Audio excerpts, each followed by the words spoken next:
Hey there. So today I'm learning two new words and one new phrasal verb: veer off, innuendo, and accrue. Let's start with veer off.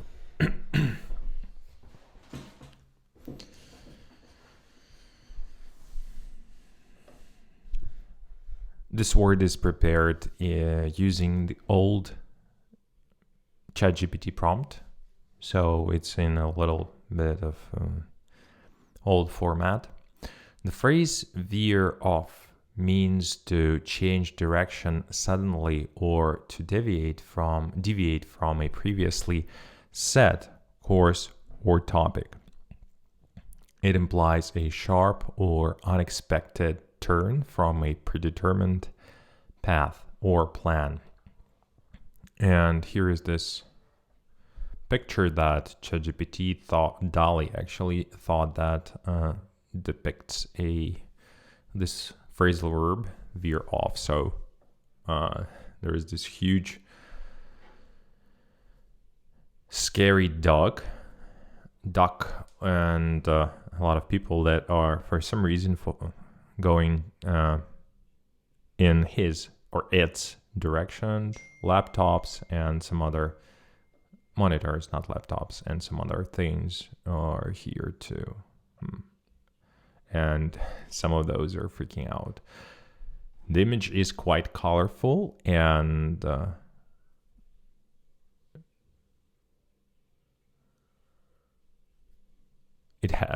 have a pleasant feeling when I look at it, but I don't have like the focus here on this duck, and I'm not sure where here is veering off. But let's get to examples in programming contexts. During a code review session, the discussion began to veer off into a debate over coding styles, diverting attention from the main goal of improving code efficiency. And this is what very often happens in many environments that I've worked on, but I would like to save divert. While debugging, it's easy to veer off into less relevant parts of code, losing sight of the original issue you were trying to solve. In software development meetings, conversations can sometimes veer off. I would say not sometimes, veer off topic, focusing on future features instead of addressing the current sprint's tasks. Difference between veer off and its synonyms: divert. Okay, let's save this one. I wonder how it's a Notion comment shortcut. Command Shift M. Save. Okay. Divert implies turning aside from a path or course but with a smoother transition compared to the abruptness suggested by veer off. It can also mean to redirect resources or attention to a new area. Deviate suggests straying. Okay, I didn't get it. So let me repeat this. Divert implies turning aside from a path or course, but with a smoother transition compared to the abruptness. And let me continue from where I left off, because we had a tap emergency. It broke and my wife asked me to fix it. Okay. So divert implies turning aside from a path or turning aside. Maybe I will save aside to. Implies turning aside from a path or course, but with a smoother transition compared to the abruptness suggested by veer off. It can also mean to redirect resources or attention to a new area. Synonym number 2, deviate, suggests straying from a standard norm or topic with a connotation that can imply either a deliberate or accidental departure, but it doesn't inherently carry the sense of suddenness. I didn't understand a word in the sentence, but let's repeat. Deviate suggests straying from a standard norm or topic with a connotation that can imply either a deliberate or accidental departure, but it doesn't inherently carry the sense of suddenness. Turn aside indicates a change in direction that is more deliberate and controlled than veer off, often used when avoiding obstacles or distractions. Stray implies wandering away from the correct path or topic, often unintentionally, and doesn't necessarily convey the immediacy or sharpness of veer off. Wander, similar to stray, it suggests moving away from the intended path or topic without direction or purpose, lacking the suddenness of veer off. Drift indicates a gradual and often unintentional movement away from a course, topic, or focus, emphasizing a lack of control or direction rather than a sharp turn. Depart generally means to leave a path, topic, or norm and can be either gradual or immediate, but lacks the connotation of sudden directional change that veer off carries. Swerve? Oh. That helped. So finding the community of support in your swerve, because there'll be plenty. The boys run back to the van, they get on the freeway, the boys swerve over all the different lanes of traffic, and they're able to. I actually don't like this word, and I probably have never heard of it. So, but let's see. Swerve. Very similar to veer off in implying a sudden change in direction, often to avoid an obstacle. However, swerve can imply a more reactive or evasive maneuver, while veer off may not necessarily be in response to an immediate obstacle. Okay, this was veer off. Again, it means to change direction suddenly or to deviate from a previously set course or topic. I will use it mostly around work, in the work-related areas. The second word for today is innuendo. Innuendo refers to an indirect or a subtle, usually derogatory. What's that? Is or what or how what the derogatory terms that it Derogatory. Let's say that. Usually derogatory implication in expression and insinuation. Okay, insinuation sounds familiar, but I think that it's somehow offensive. So people often use innuendos to imply something negative or controversial about someone or something without stating it directly. This can be due to the need for politeness, to avoid direct confrontation, or simply for humor. And here is this picture of that represents innuendo. These people seem to be psyched with their eyes popped out of their eye sockets like a little bit, and this holds a controller, and there's this keyboard, and a lot of other people are there, and even aliens probably. And here there is this Mario character. So this is innuendo. They all seem crazy, actually, and many things are falling down from the sky, and this guy is it's half of his body here. Okay, let's get to examples of innuendo in programming contexts.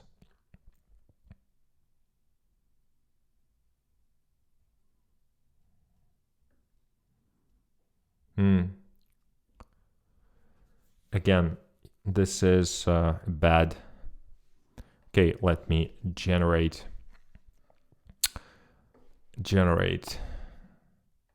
that with help of ChatGPT.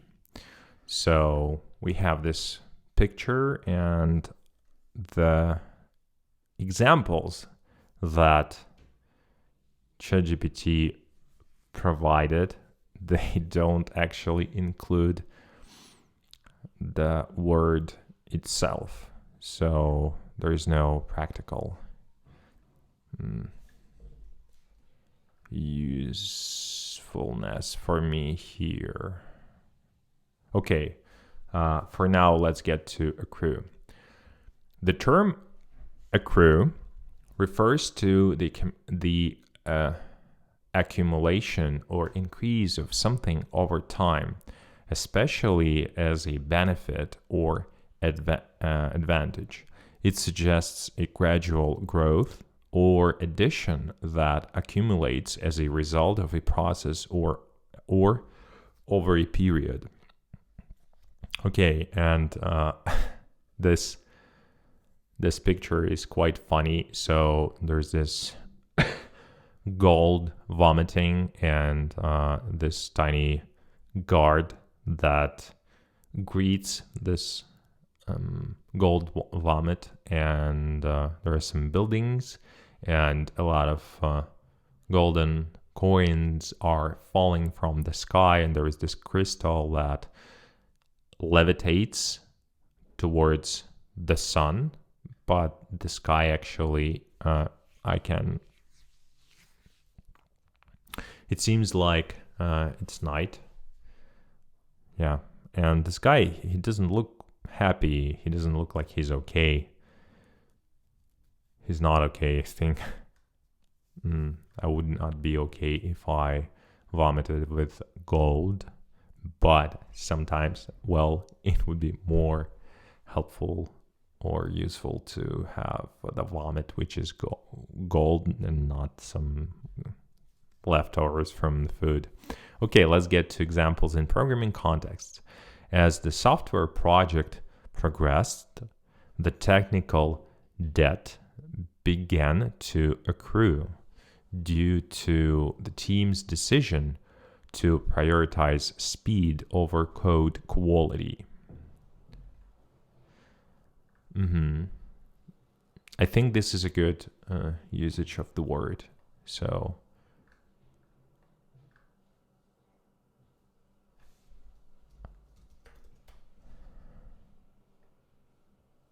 I asked the wrong custom GPT to explain the word. Now this should do the job. So the next example is in programming context. By contributing to open source projects, a programmer can accrue valuable experience and recognition within the community. And example number 3, with each iteration of the software, new features accrue, making it more sophisticated and user-friendly. Okay, I think I have an understanding of the word. But I would also ask ChatGPT to, okay, no.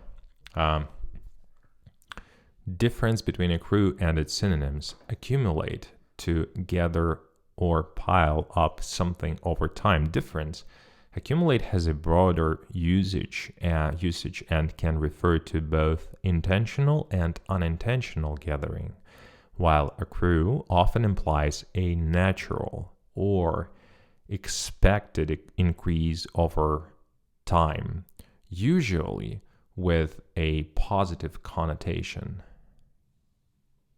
Amass: to collect a large amount of something over time. Amass emphasizes the process of gathering a large quantity, often quickly and through effort, which is not necessarily implied by accrue. Gather: to bring things together from different sources. Gather focuses on the act of collecting from various places, whereas accrue emphasizes a gradual increase of something already present or ongoing. Collect: to bring or come together in a group or aggregate. Collect is more about the act of bringing things together, while accrue is about the natural growth of something over time.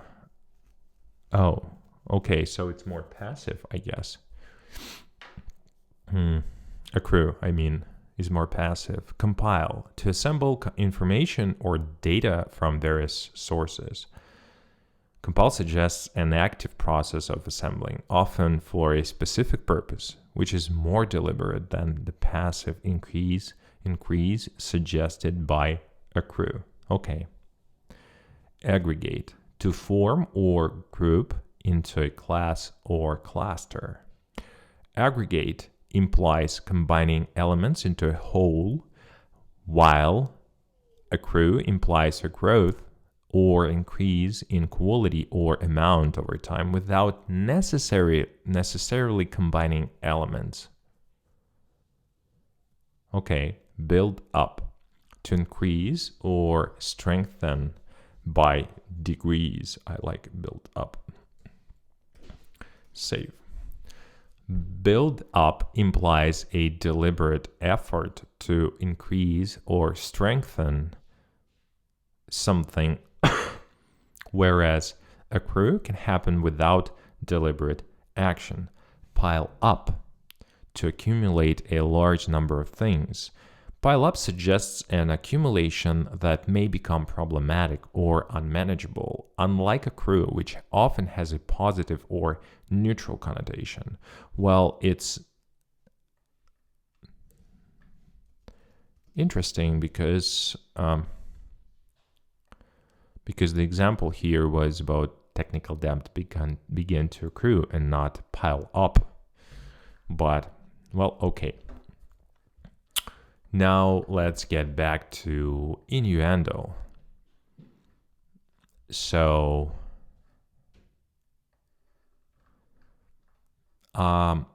ChatGPT generated several meanings for that and also several pictures, which I'm gonna add to quickly.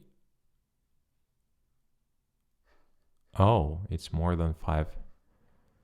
Let's do then this. Can I do this? Okay, great. And now I will insert also this picture 2. Okay, let's get back to innuendo. Meaning number 1. Suggestive remark. In its first and most common usage, an innuendo is a remark or hint that suggests something derogatory or is sexually suggestive in nature, but does so subtly subtly or indirectly. I would say, how would you say this? Because it's subtle, but subtly? Especially with the depth that academics can go to, they're very efficient ways for very Subtly. Okay, but does so subtly or indirectly? And here is this Mario character running through spaghettis, which look kind of cool. Examples.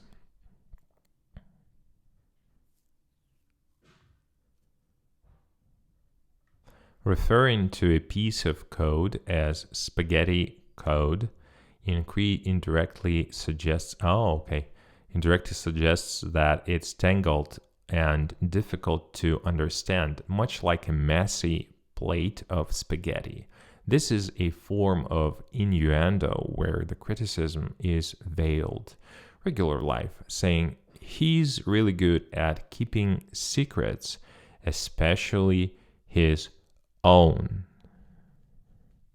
can imply that someone has something to hide, using innuendo to cast doubt without direct accusation. Another life example. A friend might say she spends a lot of time with the boss after hours. Doesn't she? This implies a relationship without stating it outright. Synonyms. Implication. Both imply something indirectly, but an implication is often less about suggestion and more about logical inference. What's the difference? I don't get it.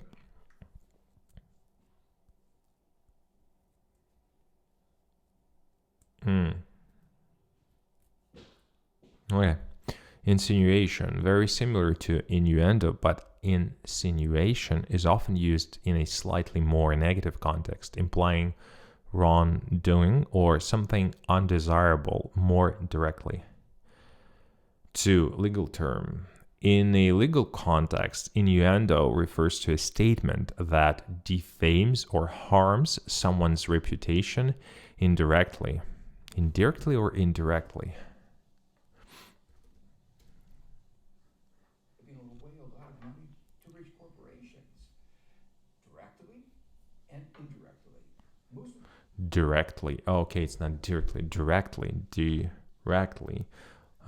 Reputation indirectly. This usage is more specific and is often involved in cases of libel. What's that? They were also accused of blood libel. Libel. Cases of libel and slander. Okay, there is this court trial happening with sheeps and foxes. Okay. Examples. While not a direct parallel in programming, commenting on a colleague's code review by saying, I guess we all can't be experts, could serve as a professional innuendo, indirectly questioning their competence. Regular life. In a neighborhood dispute, stating publicly, I always see new cars in his driveway. I wonder how he affords them on his salary. It could be an innuendo implying illicit activities for income. Okay. Another life example. During a political campaign, a candidate might say, I trust all my opponents are as committed to transparency as am I. This could be an innuendo hinting at someone being secretive or dishonest. 2 synonyms are here, allusion and connotation. An allusion is a reference to something without mentioning it explicitly. which is similar to innuendo but lacks the negative connotations and is more about indirect references rather than suggestions. Connotation. This refers to an idea or feeling that a word invokes in addition to its literal or primary meaning, while similar to innuendo, connotations are more about the wider array of associations that words or phrases may carry, rather than the deliberate suggestion of something. Okay, and that was innuendo. So I've gone through 3 words, I guess. Veer off, which is a phrasal verb innuendo, and accrue. That's it for today.